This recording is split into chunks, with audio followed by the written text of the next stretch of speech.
Welcome to another episode of the Jewelry Pod. I'm your host Krishna, and today's podcast is about exploring history of diamonds, but in Dubai market. Today podcast will be answering you how business started in the how business started become how business in Dubai got standardized later by the years. However, it was not like this how you see it today. And today's guest is CEO of veteran. Today's guest is. My hand is touching this again and again. Can I move it away or like Okay, move it. with wire? Could we do something? No. That's fine. So let's move it. Ah, yeah. Okay. That's distance is fine. You guys start over here. Today's guest is CEO of M Suresh, a veteran company who is diamond site holder across the world and is known for its certified diamonds in Dubai. Let's join our hands to welcome. Let's join our hands to welcome Mr. Tarun Bodia. Sorry. Let's join our hands to welcome Mr. Tarun Bodia.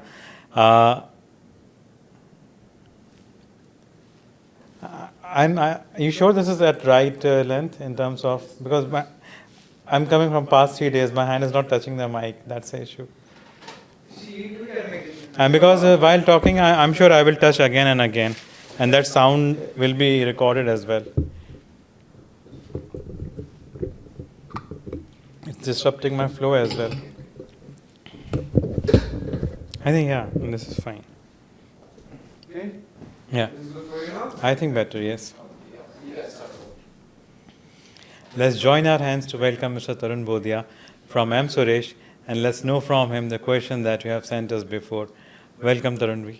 Thank you. Welcome, Tarunji. Welcome on the Jewelry Pod. Thank you, Mr. Krishnaraj. And it's a really good opportunity, and it's my pleasure to be here. Krishna is fine. Thank you, Krishna. Thank you, Krishna, and really it's my pleasure and to join with you. It's really a good time with me now. आपको आपसे पीछे conference में मिलके बहुत अच्छा लगा and maybe we are too late to meet it feels and जो आपने उस कॉन्फ्रेंस में कुछ इंसाइट्स शेयर करे थे उसको सुन के मैं इतना एक्साइटेड हो गया था right that moment I decided that you need to be on this platform and would love to know कि आज जैसा बिज़नेस जो हम देख रहे हैं इतने सारे कंप्लाइंसेस बड़ी बड़ी बिल्डिंग्स एंड इतना ऑर्गेनाइज्ड गोल्ड सुक जो है वो आपके टाइम पे वैसा नहीं था जब आपने शुरू किया so let's start from there आपकी जर्नी दुबई में कब शुरू हुई I started in 1995, actually. I left India in 1987, and then I was in Belgium. And from Belgium, we moved here till in 1995. And just that time, the Dubai is a desert. Like it's more famous for desert rides and the camel rides. And it was not that much like what you see today. We can use both the languages और मैं ऐसा ही करने वाला हूँ जहाँ पे लगता है कुछ चीज़ें बेटर साउंड करेंगे इंग्लिश में तो इंग्लिश में आप please feel very comfortable speaking in Hindi क्योंकि हम टारगेट वही करने वाले हैं इस वाले पॉडकास्ट में so and Suresh ji and Tarun ji आपका जो ये so it was a family business that took you to Belgium या आप पहले थे अपनी फैमिली में जिसने ऐसा कुछ डिसाइड किया कि मैं बाहर जाऊंगा एक्चुअली मेरे पिताजी मेरे grandfather was in gemstones and they were established in Myanmar in Burma Okay. And my father, at the age of 1 year, he was there, and he started the company Bodia Brothers Okay. in Myanmar, in Burma, and the Burma was very famous that time for the ruby. Because there is a many mines ruby ka, both mines है gemstones का. जी. So our family is belongs to the gemstone, and then I started learning diamonds because the diamond industry grows up suddenly from the gemstone business because the diamond was the one part of gemstone. Before it was never had a separate industry, and then the diamond industry grows, and then my father decided that better you move to diamond industry because the gemstone is we already doing many times, and the gemstones के अंदर क्या था natural gemstones की बहुत value रहती है, लेकिन उसके बाद में सेमी प्रेशियस इंट्रोड्यूस हुए, तो जिससे वो बाजार को थोड़ा इफेक्ट आ रहा था. और डायमंड ग्रो हो रहा था. Okay. तो for the young generation he preferred to join diamond and then I started when I was studying in Hinduja college. The same time there was a Mehta Bhavan next to 2 minutes walking distance to my college, and I was living in Opera House area where the diamond business was grow Yes. too much. And then I started from college से मैं direct उधर जाता था सीखने के लिए, और बस ऐसे ये जर्नी शुरू हो गई. तो जब आपने बेल्जियम में शुरू किया, वो शुरू से एक डायमंड हब था, वहाँ पे क्या आपकी शुरुआती लर्निंग्स क्या थी? I went to Belgium 1988. जी. और जब मैं शुरू में गया एंट्रोप को मैंने देखा, हमेशा एक ड्रीम था. बेल्जियम वो बेस्ट फ्रेंड है डायमंड का, Antwerp is the best friend of diamond, और हर जगह पे बोला जाता था Belgium cut is the best. वो क्या था उसके पीछे का रीज़न, जब मैं वहाँ जब पहुँचा तो I also have the curiosity why the Belgium cut is so best in the world. And then I learn that there was in the past always Belgium mirrors are very precious. आप Christie's के अंदर भी आज की तारीख में वो auctions में कभी आते हैं. तो कट डिफरेंट होता है या उसका? See exactly, they are the best cutter. Okay. जो बेल्जियम के फ्लेमिश लोग जो थे, उनको कटिंग के अंदर इतने एक्सपर्ट थे कि वो मिरर के ऊपर इतनी अच्छी कटिंग करते थे जिससे बेल्जियम मिरर फेमस हुए. तो हर कोई बोलता था पहले के दौर में कि मिरर तो बेल्जियम का ही होना चाहिए. फिर बाद में डायमंड्स पे आ गया. जब डायमंड, तो वो जो कटिंग का उनका जो एक्सपीरियंस था, क्योंकि डायमंड जो है उसकी इसकी जो रिफ्लेक्शन आती है वो उसकी कटिंग की वजह से ही आती है. तो वो कटिंग के अंदर इतने मास्टर थे कि उसका लस्टर बहुत खिल के निकलता था. तो हर कोई पसंद करता था कि बेल्जियम डायमंड लेना चाहिए. So when I started in Antwerp, it was a big hub for the rough diamond business. And then there is a few company who start manufacturing polished diamonds in Belgium. And those times it was completely different. And diamond के दुनिया के हर कोने से किसी को भी diamond लेना है तो वो एंट्रोप से ही पास होता था. तो हर कोई एंट्रोप ही आता था. एंड आप जिस ईयर की बात कर रहे हो 1988, क्या वो ईयर वही था जब जूइश ज़्यादा थे वहाँ पे और इंडियंस ने शुरू किया था वहाँ पे बिजनेस, और it was already developed community for Indians? See, diamond शुरू हुआ हॉलैंड के अंदर. आप जरा पास में जाएंगे थोड़ा तो बेनेलक्स, पहले बेल्जियम जो था, बेल्जियम बेनेलक्स के वीज़ा मिलते थे आपको. बेल्जियम, नेदरलैंड एंड लग्जमबर्ग, ये तीनों कंट्री हमेशा साथ में रही पहले से. तो नेदरलैंड जो था, जिसको हॉलैंड बोलते हैं, वो डायमंड का हब था पहले. और वहाँ डायमंड कटिंग होती थी और जूइश लोग इनके अंदर एक्सपर्ट थे वो डायमंड ट्रेड्स करने के लिए, जो माइन से आता था. और उसके अंदर इंडियंस एक्सपर्ट थे, उसके अंदर वो लेबर जॉब करते थे, कटिंग करते थे. और जो बड़े डायमंड्स निकलते थे, मैंने ये भी सुना था कि बड़े डायमंड्स जो कट हो जाते थे उसके बाद में जो रिजेक्शन निकलता था वो छोटे डायमंड्स का वो लोग कुछ नहीं कर सकते, तो वो इंडियन को उसमें लेबर के साथ में दे देते थे. जो इंडियंस ने इसके ऊपर डेवलपमेंट किया कटिंग करके, तो इसीलिए दुनिया के अंदर सबसे छोटा सा छोटा डायमंड भी इंडिया बना सकता है. इसीलिए इंडिया इतना फेमस हो गया. तो वो टाइम पे ऑलरेडी एंट्रोप डेवलप हो चुका था. हाँ सॉरी, तो हम पीछे जो हॉलैंड के अंदर जो बिजनेस चल रहा था, तो आप ऐसे पास में देखेंगे तो पर कैरेट का प्राइजेस डॉलर में नहीं थे, गिल्डर में थे. हॉलैंड के अंदर करेंसी गिल्डर गिनी जाती थी. Okay. तो डायमंड वॉज ऑलवेज उसका प्राइजेस गिल्डर में आते थे. तो पुराने दौर के जब आप किताबें देखेंगे तो उसके अंदर वो गिल्डर में प्राइजेस दिखाई देगी आपको. देन हॉलैंड का बेसिक जो उसका जो डेवलपमेंट था, उनकी जो पॉपुलेशन थी वो ज़्यादा फार्मिंग में थी, वो फ्लावर बिजनेस के अंदर. तो उन्होंने क्या किया कि फ्लावर बिजनेस को प्रमोट करने के लिए उसको ज़्यादा प्रमोट किया फ्लावर बिजनेस को, और डायमंड इंडस्ट्री कहाँ बिछड़ गई. तो एंट्रोप के पास एक अपॉर्चुनिटी थी, तो वो बेल्जियम में बिजनेस डाइवर्ट हुआ. और ऐसे भी बेल्जियम के कनेक्शन अफ्रीकन कंट्रीज के साथ में अच्छे थे, तो टेरिटरीजें भी थी. तो उसके वजह से फिर वो डायमंड का बिजनेस एंट्रोप में आ गया, बेल्जियम के अंदर आ गया. And when I started in 1988 it was already developed because many years before those things happen. और तभी मेजर लीडिंग जो करते थे एंट्रोप की बाजार के अंदर वो थे जूइश, इंडियन एंड लेबनीज. ये 3 बड़े प्लेयर्स थे. और सबकी एक अच्छी बॉन्डिंग भी थी. तो हर कोई वो तरीके से काम करता था. आपकी क्या मेजर लर्निंग थी उस ड्यूरेशन में? आपने क्या सीखा वहाँ पर? मैं इंडिया से गया था जी. और इंडिया का वो टाइम का काम करने का तरीका अलग था. हाँ. और जब मैं बेल्जियम में एंटर हुआ, Belgium I found that it is very organised and literate market for the diamond, because those time there is laboratories were existing in Antwerp. Okay. This is HRD, that is belongs to the Belgium. It Yes. started from there only. Yes. तो India के अंदर वो laboratory का इतना वो प्रचलित नहीं था. हाँ. हर कोई Concept नहीं था कॉन्सेप्ट ही laboratory नहीं का. था और प्रचलित नहीं था इतना. हाँ. मतलब वो ज्वेलर्स भी बेच रहे तो बोलता था ये सुपर डिलक्स है, जी. ये डिलक्स है, अच्छा. तो उनको ऐसे बोला जाता था. ये VS1 वो VS वाली बात ग्रेड ही नहीं थे. नहीं, वो नहीं था तभी. और मेरे दिमाग में भी वही बातें चलती थी. मैं जब एंट्रोप में एंटर हुआ, हाँ. मैं लर्निंग स्टेज पे था. हाँ. वहाँ में हाउ प्लानिंग डायमंड्स और रफ से कैसे डायमंड को प्लानिंग करते, फिर कटिंग में कैसे जाता है, वो सब सीख रहा था. जी. उसके साथ में मैंने देखा कि ये लेबोरेटरीज की वजह से डायमंड की वैल्यू मिल रही है. मतलब it is good for the sellers and good for the buyers where he understand what he is buying. जी. तो वो दौर के अंदर जब मैं इंडिया आता था और मैं पूछता था कि VVS और DEF कलर, तो हर कोई बोलता था भैया इधर सुपर डिलक्स होता है और उसके बाद में डिलक्स होता है. तो वो दौर था. तो एंट्रोप तभी बहुत आगे निकल चुका था.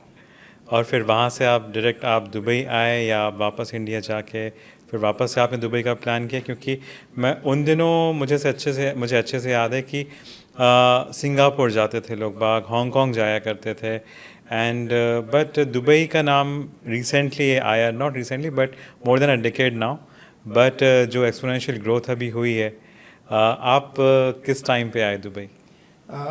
फिर बेल्जियम के अंदर अच्छा खासा टाइम में रहा. वहाँ से मैंने यूरोपियन कंट्रीज ट्रैवल किया. इसराइल भी जाते थे हम लोग बिजनेस के लिए. लर्निंग भी किया मैंने वहाँ भी, तेल अवीव में भी. और इंडिया तो आना जाना रहता ही था हमेशा, क्योंकि फैमिली इंडिया में ही थी. तो उसके बाद में ये थोड़े गवर्नमेंट के चेंजेस हुए बेल्जियम के अंदर. यूरोपियन यूनियन का थोड़ा इन्फ्लुएंस आया और बहुत सारी चीज़ों के अंदर चेंजेस आए. पहले डायमंड को ज़्यादा प्रमोट किया जाता था उधर. उसके बाद में थोड़े टैक्सेशन और वो सब चीज़ें का नया कोई इम्प्लीमेशन आया, वो जो उनकी गवर्नमेंट के हिसाब से उनको योग्य था, जो कंट्री के बेनिफिट के लिए. तो वो सब चीज़ें आई. और उसके बाद में सब लोग एक्सपांसन का भी सोचते थे कि हम दूसरे जगह पे भी अपना एक्सपांसन करें. तो मिडल ईस्ट के अंदर ये एकदम एक साइलेंट एरिया था. और दुबई एक ऐसा था कि जिसके यहाँ वो सेंटर में आता था मिडल ईस्ट के. दूसरा, इधर ट्रांसपेरेंसी थी, इधर कोई रिस्ट्रिक्शन नहीं था. और इंडिया से इतना नज़दीक था, जैसे आप एक इंडिया का डेवलप पार्टी समझ लीजिए. इतना दुबई को फील करते थे अपन इंडियंस लोग उस ज़माने में. उस ज़माने में ये तो हम अभी फील करते हैं. जैसे मेरे फ्रेंड्स यहाँ पे वीकेंड में पार्टी करने आते हैं. पर अगर आप आज से 30 साल पहले की बात कर रहे हो आप, और उस टाइम पे भी यही फीलिंग थी कि दुबई नज़दीक है, वहाँ चलते हैं. हर कोई ये प्रीफर करता था. ऐसे मैं आपको बोलूँ तो 1986 में मैंने ट्रैवल किया था. हाँ. You never know your destiny in the life. ये एक मेरे लिए भी एक बहुत अच्छा सा सबक था. और मैं अभी मानता हूँ कि ये सब चीज़ें ज़िंदगी में सच होती है. क्योंकि 1986 में मैं लंदन जा रहा था, लेस्टर. तो मैं एयरलाइंस ढूंढ रहा था, कॉलेज में पढ़ रहा था. वो दौर था, पापा ने एक बजट के पैसे दिए थे. भैया इसमें तू घूम के आ जाना, तेरा गोल्डन पीरियड का टाइम है ये कॉलेज का, तो घूम के आ जाना. तो वो दौर में मैं चेक कर रहा था तो एमिरेट एयरलाइंस की नई एयरलाइंस चालू हुई थी. तो प्राइस में भी अच्छी थी, नई फ्लाइट्स भी थी. और वो लोग प्रमोट कर रहे थे दुबई को. अच्छा. तो वो बोलते थे आपने कनेक्टिंग फ्लाइट ली है तो 2 दिन हम आपको होटल का स्टे देंगे और आपको ट्रांसपोर्ट देंगे, वीज़ा देंगे. तो फिर मैंने एमिरेट एयरलाइंस ली थी. और मैं इधर दुबई भी आया था तभी, मैं लंदन गया था तभी. और मैंने कोई भी शॉपिंग लंदन से नहीं की थी. मेरी हर शॉपिंग दुबई से ही हुई थी. क्योंकि हर बंदा, मेरा दोस्त भी बोलते थे अभी तू दुबई जा रहा है ना, मेरे लिए एक वॉकमैन भी लेके आना. अच्छा. मेरे लिए एक कैमरा भी छोटा लेके आना. तो ये वाला दुबई का एक माहौल था. और इंडियन लोग बहुत प्रीफर करते थे. और यहाँ कोई टैक्स नहीं था. हर कोई चीज़ जो है बंदा एक छोटा सा मार्जिन रखे, क्योंकि दुबई इतना महंगा भी नहीं था. तो छोटा मार्जिन रख के बेचता था, जो अपने कंट्रीज़ के हिसाब से सही मिलता था. इसके वजह से प्राइस में भी. उस टाइम पे कैसा था मार्केट? इलेक्ट्रॉनिक ज़्यादा डेवलप था, ज्वेलरी का मार्केट डेवलप था. आप बात करें 1988 की. 1988 में ज़्यादातर इलेक्ट्रॉनिक्स का मार्केट ज़्यादा चल रहा था. ओके. और ज्वेलरी का था. ऐसे भी देखो तो दुबई जो है वो फेमस रहा ही है हमेशा गोल्ड के लिए. क्योंकि Dubai is city of gold. और दुबई के अंदर हमेशा गोल्ड का हब बना रहा, क्योंकि दुबई ने गोल्ड के अंदर एक ट्रांसपेरेंसी रखी है और उसके ऊपर कंट्रोल भी है, जो प्योरिटी का. और उसकी वजह से तो दुबई तभी भी फेमस था गोल्ड के लिए. लेकिन ज़्यादातर क्या होता था कि इलेक्ट्रॉनिक्स के लिए यहाँ आते थे.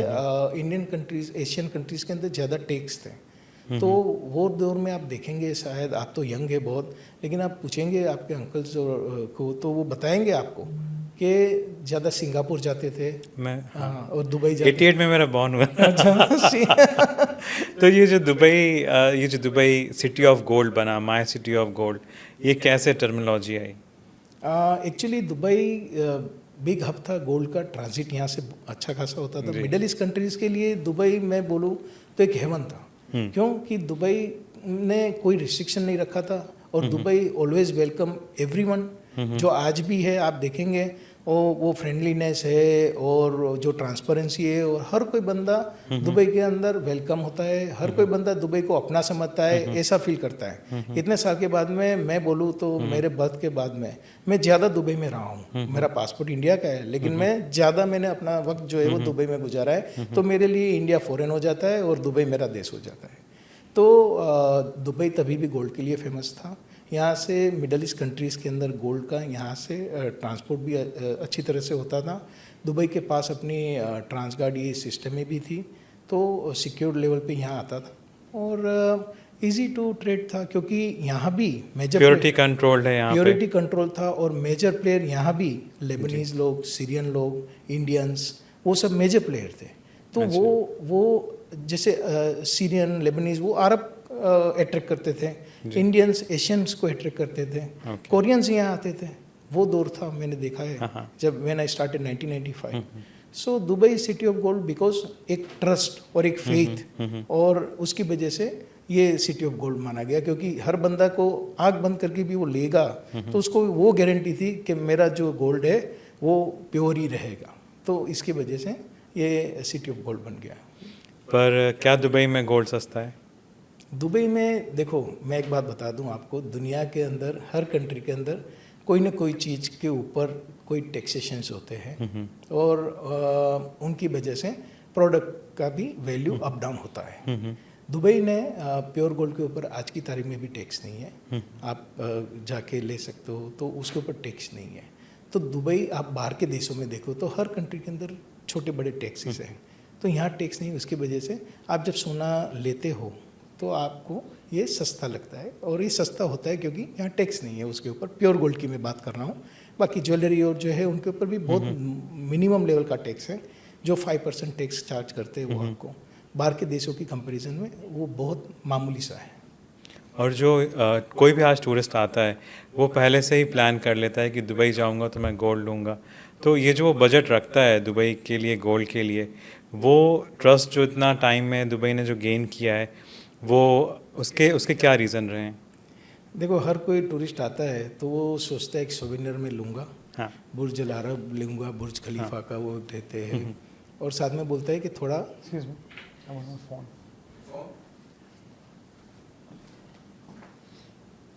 सॉरी बोलिए। वो सोवेनियर के जैसे गोल्ड भी यहाँ लेते हैं।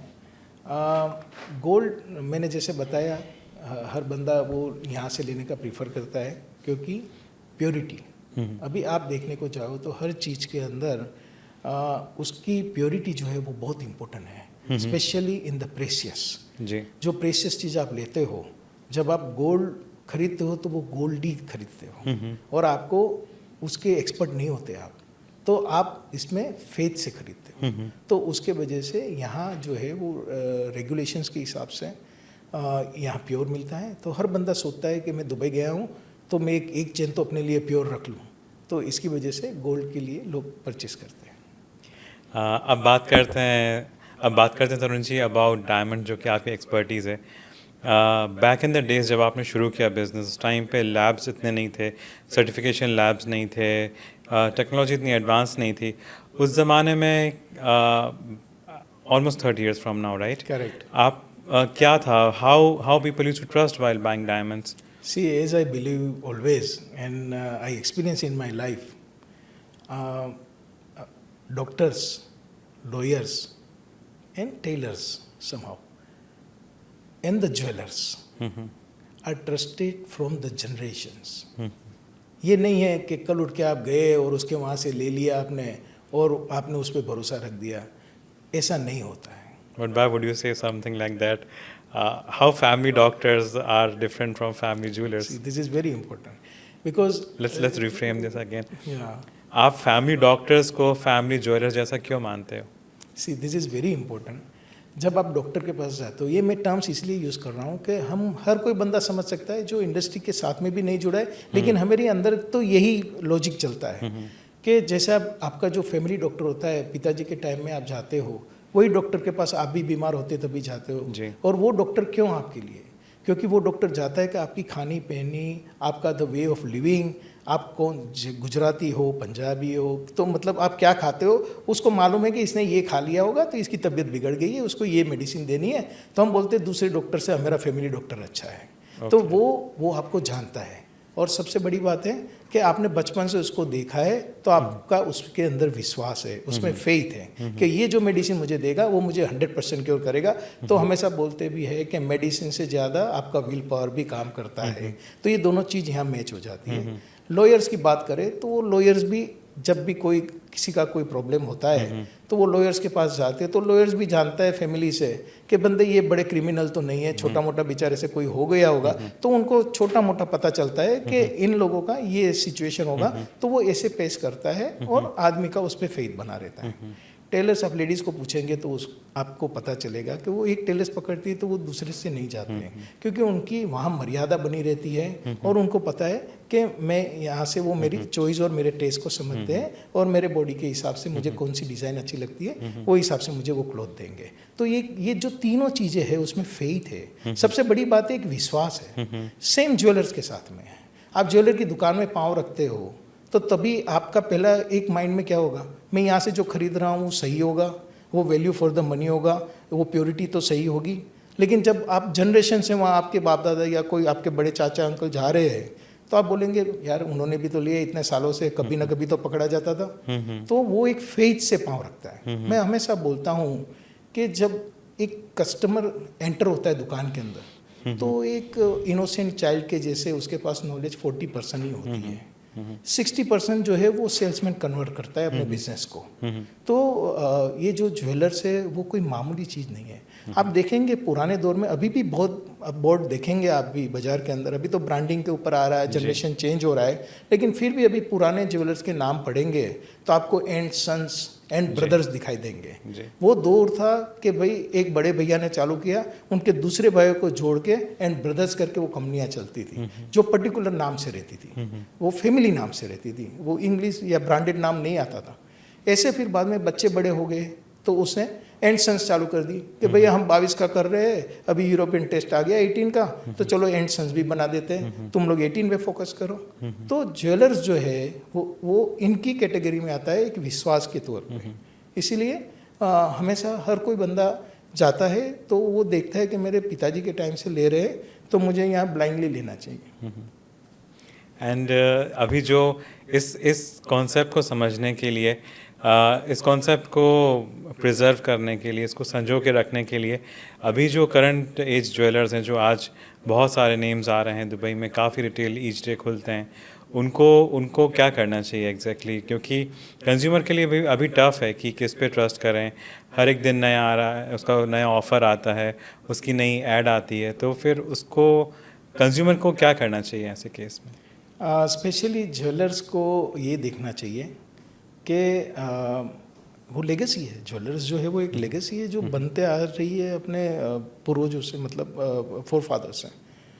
आने वाली या जो जनरेशन अभी संभाल रही है उसको पहले ये देखना चाहिए कि मेरी लेगेसी डैमेज ना हो. आज भी आप देखेंगे तो जो पुराने ज्वेलर्स है उनकी दुकानों में आप जाएंगे तो आपको दिखाई देगा कि कोई बुजुर्ग उधर राउंड मार रहा है या कोई बुजुर्ग बैठा है वो देख रहा है, क्योंकि उन्होंने ये बिल्टअप किया है. वो इसीलिए वहाँ रहता है कि भैया अभी मैं देखूं यार ये लोग बच्चे लोग भी अच्छी तरह से चला लेते हैं ना, क्योंकि मैंने ये पटिया बनाया उसको उम्रें लग गई है. तो ये चीज़ बहुत इंपॉर्टेंट है. तो हमेशा ये देखना चाहिए कि ये जो है गुडविल है, ये एक ब्रांड है जो इनके फोर फादर्स ने बिल्टअप किए, हमें उसके ऊपर खरा उतरना है.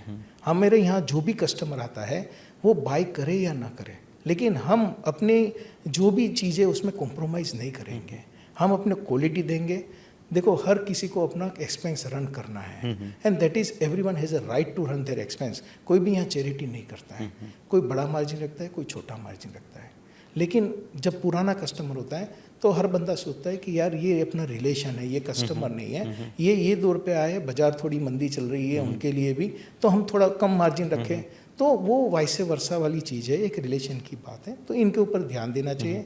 मैं तो बोलता हूँ कि आपकी पीढ़ियाँ तब चल सकती है जब आप अपने असूल पे पक्के हो। और ये जो बिजनेस है वो बिजनेस असूल का बिजनेस है, प्रिंसिपल का बिजनेस है, where the trust is a tradition. You must have to be on your trust. आपके नाम के ऊपर आपको खुद को इतने बड़े गर्व होना चाहिए, और सामने वाला जब एंटर करता है तभी बोलता होगा, शायद कभी कोई महंगा होगा तो, लेकिन अभी भी मैंने सुना है बाजार के अंदर वो बोलते हैं यार ये दुकान में थोड़ा माल महंगा मिलता है, लेकिन वो कभी भी प्योरिटी और वो चीज़ों में कॉम्प्रोमाइज़ नहीं करता। सो this is very important. Consumer को देखना चाहिए। आप देखो कि ब्रांड से ज़्यादा इंपॉर्टेंट क्या होता है। हम देखते हैं ब्रांड, इतनी बड़ी ब्रांड हो गई, लेकिन ब्रांड से इंपॉर्टेंट होता है सिंस। वो ब्रांड कौन से साल में शुरू हुई थी। जब वो साल से ये बंदा अभी भी खड़ा है और अपने नाम के नीचे लिख रहा है कि we are started since 1959, 1947, so means they are still existing. और वो गर्व से बोलता है कि मैं ये साल से यहाँ तक बैठा हूँ और मेरे पे कोई भी दाग नहीं है। सो दिस इज़ वेरी इंपॉर्टेंट। जब कंज्यूमर जाता है तो उनको ये देख के जाना चाहिए ज़्यादातर कि कितना पुराना ज्वेलर्स है और इनका कैसा रिकॉर्ड बना हुआ है।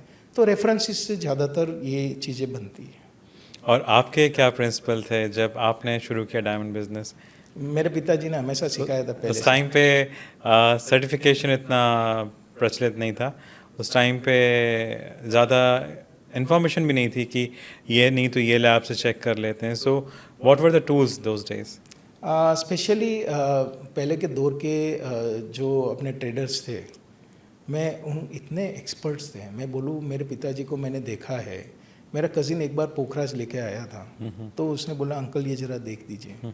तो उनके हाथ में ही था, तभी मेरे पिताजी ने उनको बोल दिया था कि बेटा ये बराबर नहीं है, ज़रा चेंज करवा लो। और फिर बाद में उसने जाके उसको बोला तो उसने बोला कि हाँ ये थोड़ा वो कम वाला है, आपको अच्छा चाहिए तो मैं दे सकता हूँ। तो भी उसने बोला कि आप इतना दूर से कैसे पहचान लिया। उनकी नज़रें तेज थी। पहले के दौर के अंदर वो सीखे थे ही ग्राउंड लेवल से। अभी तो एजुकेशन सिस्टम आ गई। पहले के दौर में अभी कैलकुलेटर अभी आया भाई साहब, वो कैलकुलेटर पहले के दौर में कैलकुलेटर ही नहीं थे। वो लोग एक ही टाइम में गिन लेते थे। तो ऐसे ही इंडस्ट्री के अंदर ऐसे ही डायमंड को वो लोग ऐसे सीखे थे, जेम स्टोन्स डायमंड्स को ऐसे सीखे थे कि उनको पता चल जाता कि ये अच्छा क्वालिटी है, ये बुरा क्वालिटी है, मतलब ये नहीं है। और पहले के दौर में ये भी देखा जाता था कि हर किसी का बजट क्या होता है वो हिसाब से डायमंड प्रपोज किए जाते थे। ऐसा नहीं था। और मैं हमेशा बोलता हूँ, मैं अपने ट्रेडर्स भाइयों को भी बोलता हूँ, ज्वेलर्स को भी बोलता हूँ, आप जो भी आता है ना उसको कोहिनूर ही लेना है। मैं भी जाऊँगा तो मैं पहले यही सोचूंगा कि मुझे बेस्ट ऑफ बेस्ट चाहिए, भले मेरे खीसे में इतने पैसे हो। मुझे यहाँ फोकस करना है कि पहले उनको अपना बजट पूछना है कि भाई साहब आपके यहाँ कौन सा इवेंट है, तो क्या बजट है आपका। वो बजट के हिसाब से बेस्ट जो बजट में आता है वो चीज़ उनको देनी चाहिए। ना कि उनको गुमराह करना है, ना कंफ्यूज करना है कि देखो DIF ये होता है, DVVS1 ये होता है। आदमी ज़्यादा कंफ्यूज हो जाएगा, बेचारा घर पे चला जाएगा, बोलेगा मेरे पास इतने पैसे ही नहीं है कि मैं डायमंड ले पाऊँ। So this is very important for the traders to understand कि उनको उनके रिक्वायरमेंट के हिसाब से देना चाहिए। और ज्वेलर्स के लिए एक बात मैं भूल गया था, वो मुझे ऐड कर रहा हूँ मैं ज़रूर से, कि बंदा जब ज्वेलर्स के पास आता है तभी खुशी के दौर में ही आता है। वो कभी कोई मायूस या कोई हॉस्पिटल में तभी कोई ज्वेलर्स के पास नहीं जाता है। तो वो जब वो अपनी हैप्पीनेस लेके आता है तो ज्वेलर्स की रिस्पॉन्सिबिलिटी बनती है कि वो हैप्पीनेस को और ज़्यादा बढ़ा के उसको घर पे भेजे और वो जो अपनी सेलिब्रेशन है वो उसको अच्छी तरह से करे। तो हमारी रिस्पॉन्सिबिलिटी यहाँ दुगनी बन जाती है कि ये जो आपने लिया है वो बेहतरीन लिया है, और ये जो पहले के दौर में ये दाम में था, आज ये दाम में है, और हमारे पास ये पीस पड़े हुए और हम आपको इतने मार्जिन में दे रहे हैं, तो प्लीज़ आप हैप्पीली ले जाइए, और you are the luckiest person कि आप आज आए और मेरे पास ये मौजूद था। सो दिस इज ये बहुत ही अच्छी सोच है, बहुत अच्छा नज़रिया है towards business, towards customer, towards selling and understanding कि वो क्या चाह रहे थे। The moment they step in your store आपको पता लग जाता है कि उनकी प्रेफरेंस क्या है, उनको चाहिए क्या है। This something that everyone should take care of. अगर आप रीसेल वैल्यू तो नहीं कह रहा था मैं, अभी तक सही जा रहे हैं ना? सही, बढ़िया जा रहा है। मैं बीच में गैप लेने का सोच रहा था 2-5 मिनट का, लिंक में आ गया था। मैं आपसे क्या पूछने वाला था मैं कल्चरल डायमंड्स का जो नया है उसके बारे में। इन्वेस्टमेंट में सो आपने अगर इतने ध्यान से अभी तक बिजनेस किया है तो आप कल्चरली कहते हैं ज्वेलरी जो भी है या फिर हीरे हैं घर में इन्वेस्टमेंट के पर्पस से लाए जाते हैं या फिर फैमिली में पास ऑन होते हैं from father to son to mother to daughter, but उस पर काफ़ी क्वेश्चंस होते हैं आजकल, क्वेश्चंस होने लगे हैं कि डायमंड की कोई इन्वेस्टमेंट वैल्यू नहीं है, तो इसके बारे में आप क्या कहोगे? मैं आपको एक बात बताऊंगा, ये जो डायमंड्स आप ले रहे हो ना और ये ज्वेलरी आप ले रहे हो, मेरे पिताजी बोला करते थे हमेशा, जिसको कैरेट की वो फ्यूल अपना एक बंसरी जैसे बनाते हैं, जैसे वो गाजर होता है, वो गाजर की अंदर आप होल कर दो तो बच्चे उसमें फूंक मार के उससे वो ट्यूनिंग करते हैं, बजाते हैं उसको, लेकिन जब वो बजने बंद हो जाती हैं तो आदमी खा भी लेता है उसको। ये भी ऐसी चीज़ है, आपने डायमंड आज खरीदा, आज की वैल्यू में आपने उसको पहना अच्छी तरह से, उसके बाद में उसकी वैल्यू हाई हो जाती है, या बंदे को कभी ज़रूरत पड़ गई पैसे की तो वो उसको बेच भी सकता है, तो उसको लिक्विडेट भी कर सकता है। जो आज के दौर में आप इलेक्ट्रॉनिक्स चीज़ें ले लीजिए, लैपटॉप है, मोबाइल है, कार्स, लग्जरी कार्स और लग्जरी बैग्स, आप ब्रांडेड क्लॉथ ले लीजिए, आपने पहन लिया उसके बाद में क्या वैल्यू है उसकी, आपने यूज़ कर लिया उसके बाद में नया एडिशन आने ही वाला है इसके अंदर, लेकिन this is for ever for every day. आज आप देखेंगे तो पुराने बाप दादा ने खरीदे हुए डायमंड आज इतने वैल्यूएबल्स हैं और कोई कोई तो मिलते भी नहीं है। तो ये रियल में मैं आपको बोलूँ, जो नेचुरल है उसकी हमेशा वैल्यू रहेगी। आर्टिफिशियल है वो टाइम के साथ में बदलता जाएगा, क्योंकि आज किसने बनाया कल किसी ने उससे बेहतर बनाया, लेकिन नेचर ने जो बनाया है वो हमेशा बेहतरीन ही होता है। और ऐसा कोई एग्जांपल आप देना चाहोगे ज्वेलरी पॉट पर जहाँ पे आपका क्लाइंट आपके क्लाइंट ने अपनी मजबूरी या फिर बुरे वक्त में डायमंड को एनकैश करके अपने आप को संभाला हो, ऐसा कोई इंसिडेंट आपको पता है? सी एग्जैक्टली मैं तो B2B वाला हूँ। जब हम लोग तो डायमंड मैन्युफैक्चरिंग कंपनी है, मैं CEO हूँ मिडिल ईस्ट के अंदर M Suresh group of companies का, M Suresh gems LLC companies, और हम पॉलिश सर्टिफाइड डायमंड्स बेचते हैं। और मेरा जो सर्टिफाइड डायमंड्स हैं हम B2B बेचते हैं, तो मैं ज्वेलर्स को बेचता हूँ, जो आज जनरेशन से मैं काम कर रहा हूँ, मतलब आज तीसरी पीढ़ी आ गई है, क्योंकि मैंने 95 से शुरू किया था। और वो दौर की भी मैं बात आपको करूँ तो वो दौर में दुकानों में गद्दियाँ डाली रहती थी और आज हम टेबल चेयर पे बैठते हैं। तो और वहाँ जब तभी डायमंड हम बेचने को जाते थे सर्टिफाइड, तो मुझे वो भी दिन याद है कि डायमंड जब देते थे उसको तो वो बोलते थे, मैं सर्टिफिकेट दिखाता था उसको, तो वो एक मिनट इसको चेंज कर सकते? हाँ प्लीज़।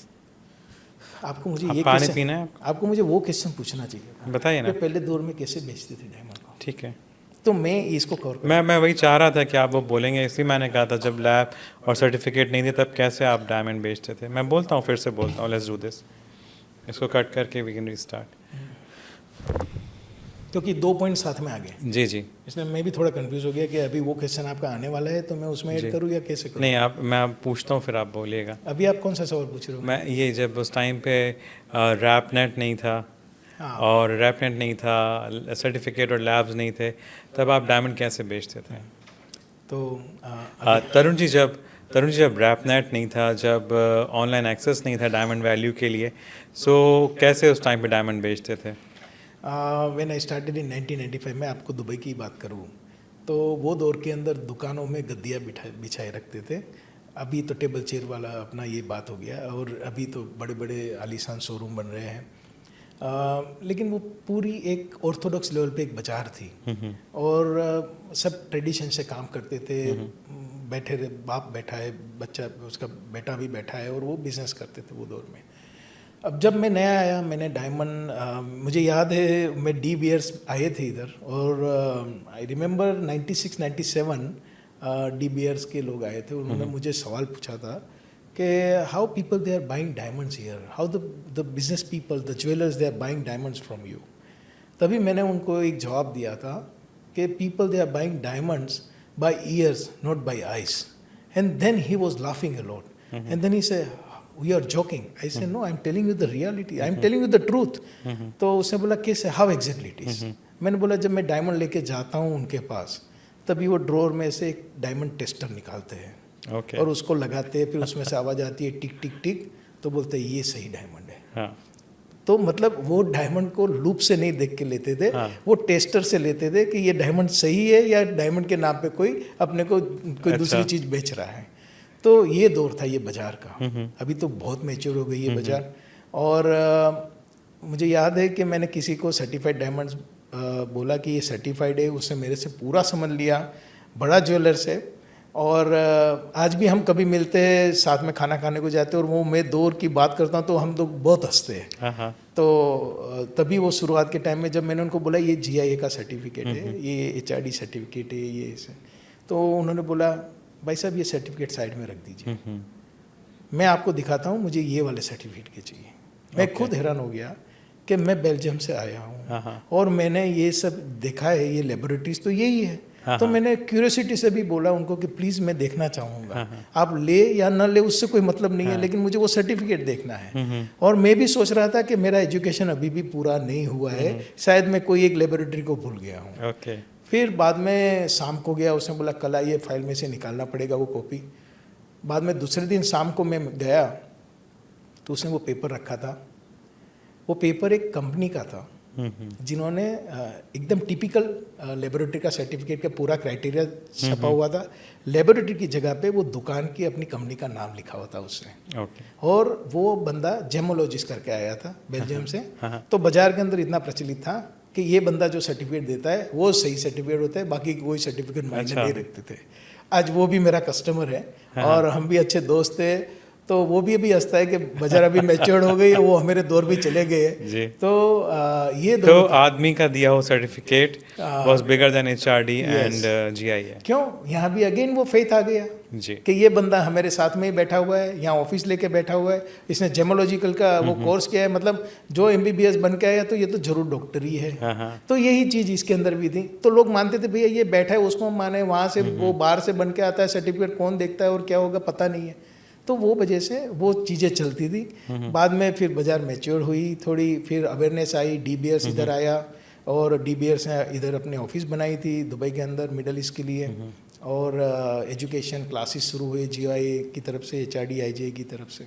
और फिर नया जो जनरेशन एंटर हो रहा था इंडस्ट्री के अंदर, वो उनके पेरेंट्स भी चाहते थे कि वो जेमोलॉजी पढ़ के ही आए।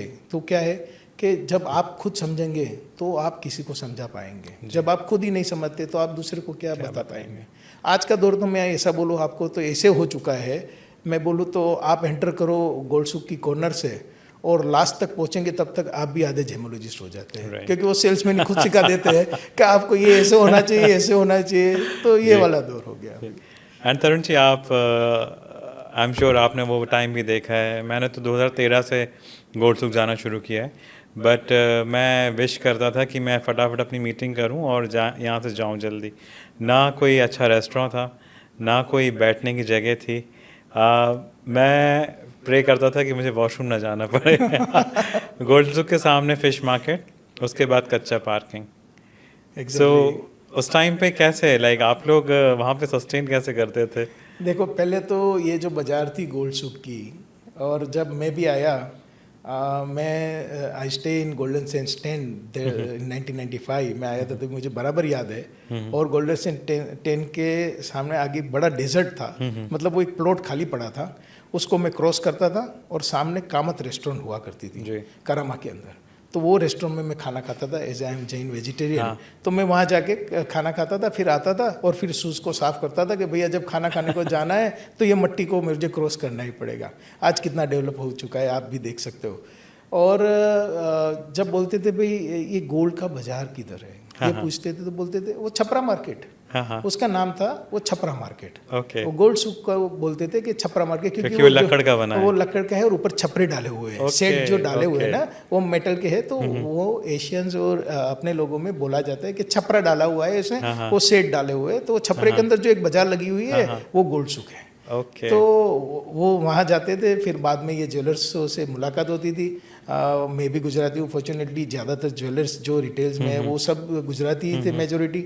और कितने बोर्ड भी आप देखेंगे तो गोल्ड स्मिथ ज्वेलर्स ऐसा लिखा है, मतलब they started as a goldsmith, जी। And then they are become a jewellers, जो उनके पीढ़ी आगे वाली उन्होंने ज्वेलर्स बनाया, ब्रांड बना दी जी, उसको। जी।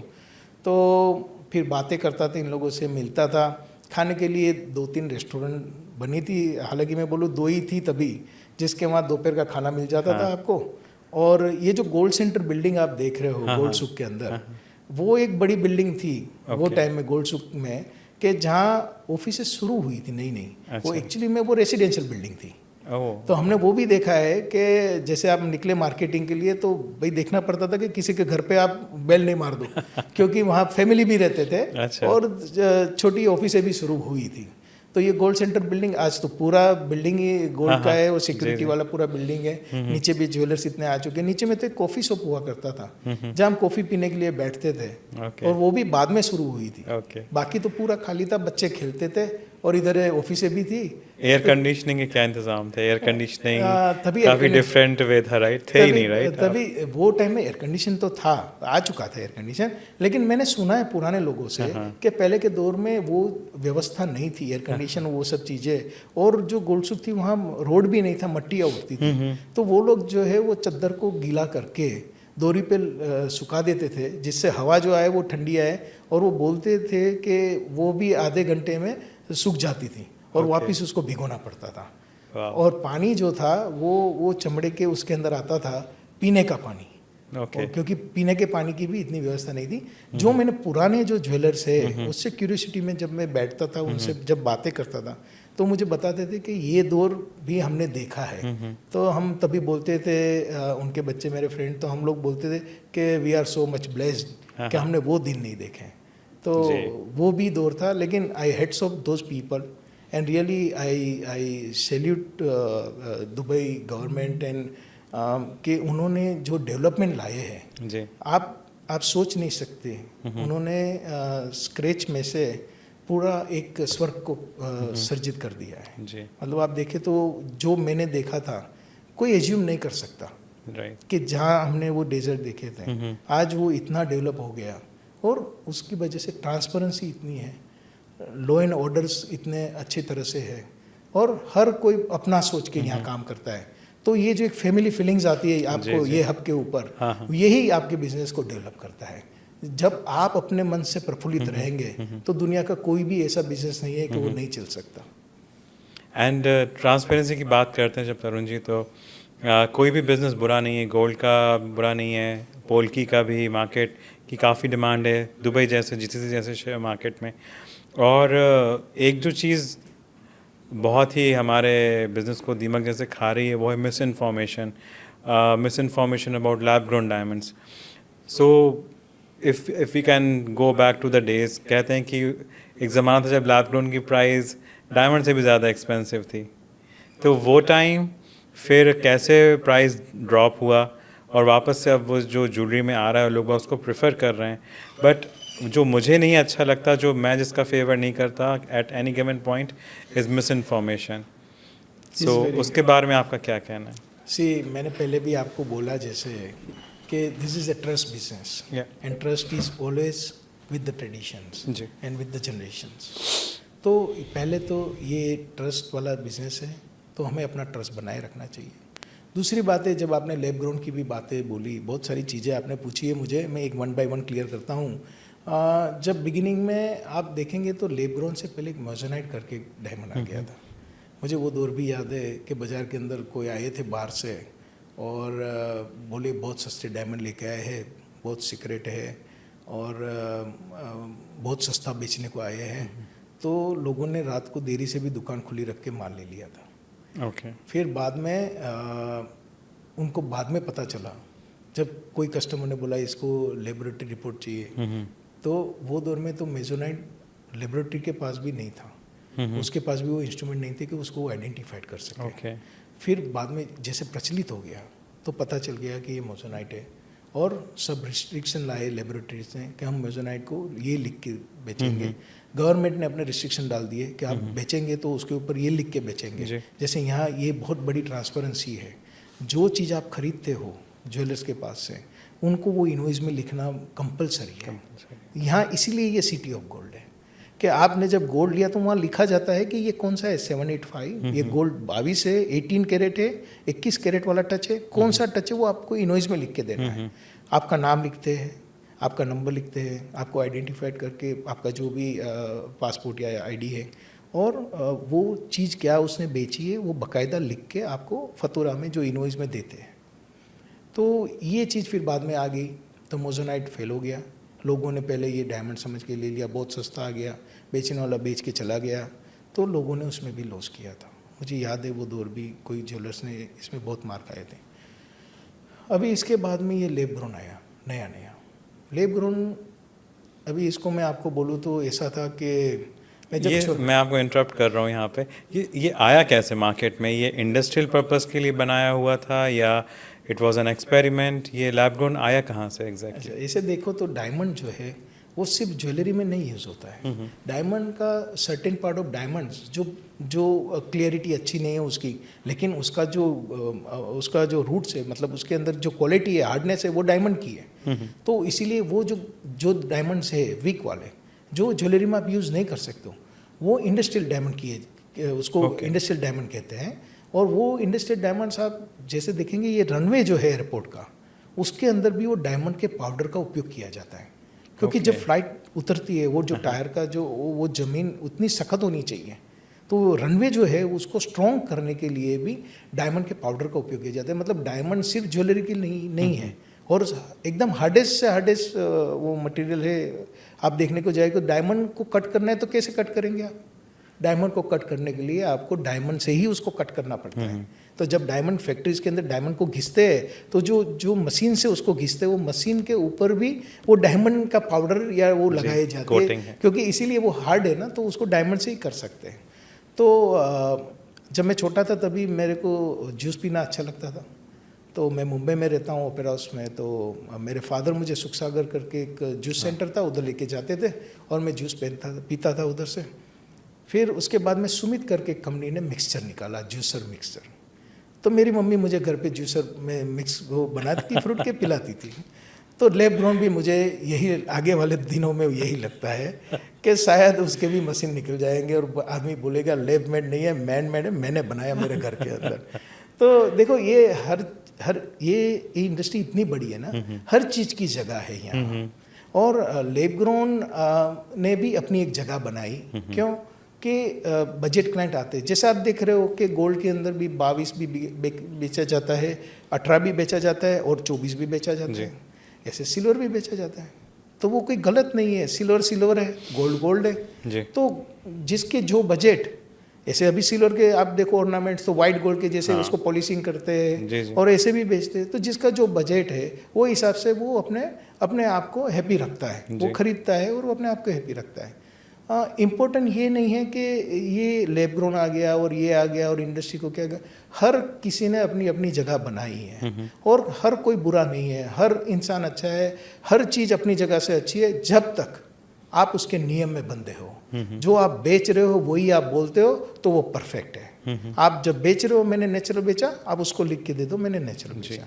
जब लैब ग्रोन बेच रहे हो तो उसको बोलो लैब ग्रोन बेच रहे हो। लैब ग्रोन का क्या था कि जब वो शुरू में आया तो वो दौर में एंड यूजर्स को पता नहीं था उसका कि what is the actual value. हालांकि देखो तो ट्रेडर्स को भी पता नहीं था।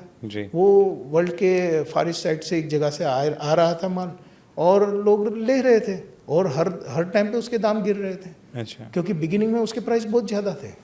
डायमंड से कहते हैं वो डायमंड से भी ज़्यादा महंगा नहीं, इतना महंगा तो नहीं था क्योंकि इतना तो लोगों को फेथ था कि डायमंड जो है वो सर्टिफाइड है GIA का, तो मतलब ये तो है ही नेचुरल और ये जो है उसका रिप्लेसमेंट है। अच्छा। तो जैसे कोई बंदा वाइट गोल्ड नहीं ले सकता तो दुकान वाला बोलते हैं मेरे पास सिल्वर में भी वाइट पॉलिशिंग वाला अच्छा वाला सिल्वर का भी ज्वेलरी है, आप उसको यूज़ कर सकते हो। तो ऐसे ही फिर बाद में ये लैब ग्रोन आ गया। वो डायमंड के नज़दीक के ही प्राइस में था लेकिन डायमंड से सस्ता था। फिर बाद में उसका गेप ज़्यादा बढ़ता गया। तो लोगों ने प्रीफर किया कि जो डायमंड नहीं खरीद सकते। Do you want to add, जैसे जैसे प्रोडक्शन बढ़ता गया प्राइस गिरता है?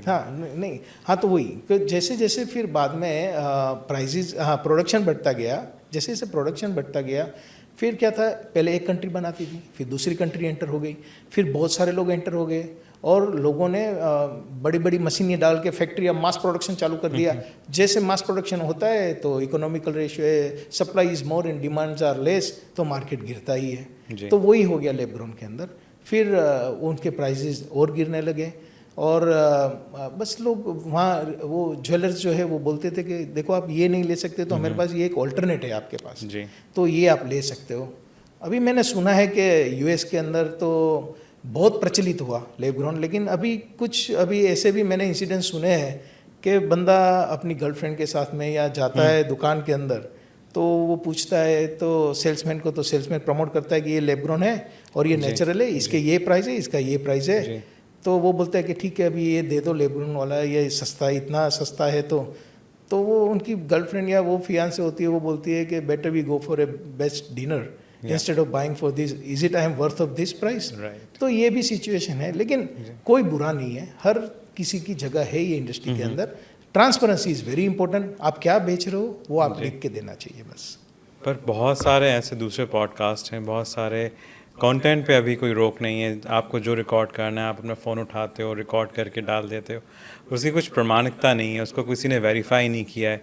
और ऐसा कंटेंट पहली बात तो वायरल होता है मिस इन्फॉर्मेशन का, उससे कंज्यूमर को गलत मैसेज जाता है, which is very deadly for our industry. That is right, absolutely. ये मैं हमेशा ये बोलता हूँ ना, अभी के दौर में क्या होता है कि जो दिखता है वो ज़्यादा बिकता है, लेकिन हमेशा जब आप कोई चीज़ खरीदने को जाते हो, आपके पसीने की कमाई है और लास्ट लॉन्गर के लिए आप जब लेते हो तो हमेशा उसको चेक करके लेना चाहिए। आप कहाँ से ले रहे हो, उसका क्या, उसके अंदर क्या डिस्क्रिप्शन देके वो आपको बेच रहा है, और आपने लिया उसका इन फ्यूचर में कुछ वैल्यू है कि नहीं। जब मैं बात कर रहा हूँ प्रेशियस की जी, और जब प्रेशियस जो होता है वो हमेशा प्रेशियस मनी भी लेता है जी, तो वो आपकी कमाई जो है उसको प्रेशियस की तरह से जब आप खरीदने को जाते हो तो हमेशा आपको ये चीज़ के ऊपर ध्यान देना चाहिए। और दिखावे की एडवर्टाइजमेंट तो बहुत सारी होती है आज के दौर में, तो बहुत सारी चीज़ों पे कोई कंट्रोल ही नहीं है। आपने जैसे बताया, ऐसे किसी ने माइक उठा लिया या मोबाइल सामने रख के कुछ भी बोल दिया और किसी ने मान लिया। देखो ये सब चीज़ें होती रहेगी, समय के साथ में परिवर्तन तो आएगा ही। लिखा है कि परिवर्तन संसार का नियम है, वो तो होना ही है। हमको अपने आप को सुलझा रखना है, हमें आपको संभालना है। We have to be very conscious about it, that what I am spending for, is it really worth of. So this is very important as a consumer. हम जब ये चीज़ खरीदने को जाते हैं, चलो हम रेस्टोरेंट में खाना खाए, आज इधर अच्छा नहीं लगा, हम दूसरी में चले जाएंगे। लेकिन ये जो आप लेते हो, ये जो डायमंड मैंने आपको बोला कि जनरेशन से मैंने यहाँ ये देखा है, जैसे मेरा रिटेल के साथ में मैं जुड़ा हूँ क्योंकि वो लोग मेरे से डायमंड लेते हैं, मैं B2B हूँ, उनको सप्लाई करता हूँ। तो कभी मैं दुकान में खड़ा हूँ तो कोई लेके आता है कि ये देखो मेरे फादर ने मुझे दी थी शादी में, और ये डायमंड है, अभी डिज़ाइन मुझे अलग करनी है, लेकिन डायमंड आप यही डालना, क्योंकि मेरी इसके साथ में फीलिंग जुड़ी हुई है कि मेरे फादर ने ये मुझे दी थी मेरे शादी के टाइम में। सी, आपका इमोशन भी इसके साथ में जुड़ा हुआ है। आप jewellers, as a jewellers we are selling the product, but as a consumer he is buying his memory, he is taking. ये जो है कि एक याद बन जाती है, इसके अंदर एक अपनी एक फीलिंग भी रहती है साथ में। तो ये चीज़ बहुत इम्पोर्टेंट है। काफ़ी अच्छा लगा तरुण जी आपसे बात करके।